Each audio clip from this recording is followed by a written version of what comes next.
কোনো phone number নেই আপনার কাছে? না, পার্টিকুলারলি তো কোনো ফোন নাম্বার নেই।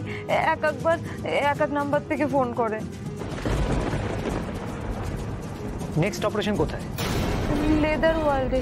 আমি এর থেকে বেশি কিছু জানি না স্যার।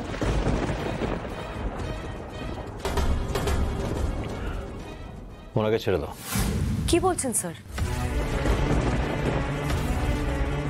স্যার, এনাকে এত কষ্ট করে ধরেছি, ছেড়ে দেবো? হ্যাঁ দেবে, এক্ষুনি ছেড়ে দাও ওনাকে। আপনি যান।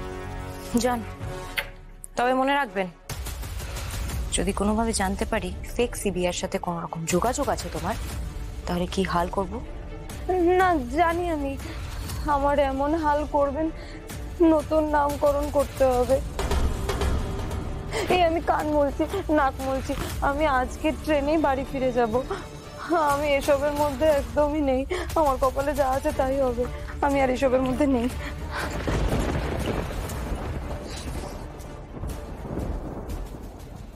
স্যার, আপনি ছেড়ে দিলেন কেন? কখনো ছিপ দিয়ে মাছ ধরেছো?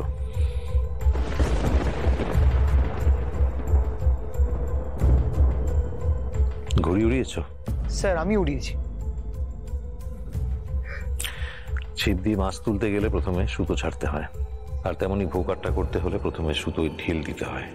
আপনি কি তার মানে সুতো ছেড়ে বা সুতোয় ঢিল দিয়ে? এক্স্যাক্টলি, আমি সুতো ছাড়লাম কারণ আমি জানি মেয়েটা সম্পূর্ণ মিথ্যে কথা বলছে।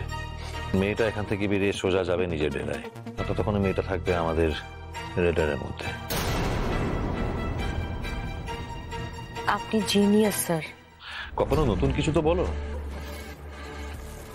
এই রত্না ওরফে আয়েশা, তার সমস্ত কল লিস্ট বার করো আর লাস্ট ডায়াল নাম্বার একবার ফোন করো।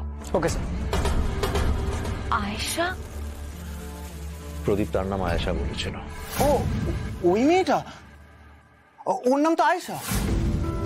আমার এটাই মনে হয়েছিল, ওই মেয়েটা মিথ্যে কথা বলছে, ওর নাম পাল্টাচ্ছে। কিন্তু স্যার, লাস্ট ওর ফোন থেকে যে আপনি ফোন করলেন সেটা তো ওর হাজবেন্ডকে, তাহলে? হ্যাঁ, আবার ফোন করতে হবে ওই নাম্বারে। স্যার, কল লিস্ট পাওয়া গেছে, এইটা হচ্ছে last number. Rumi, yes sir. Dial করো তো।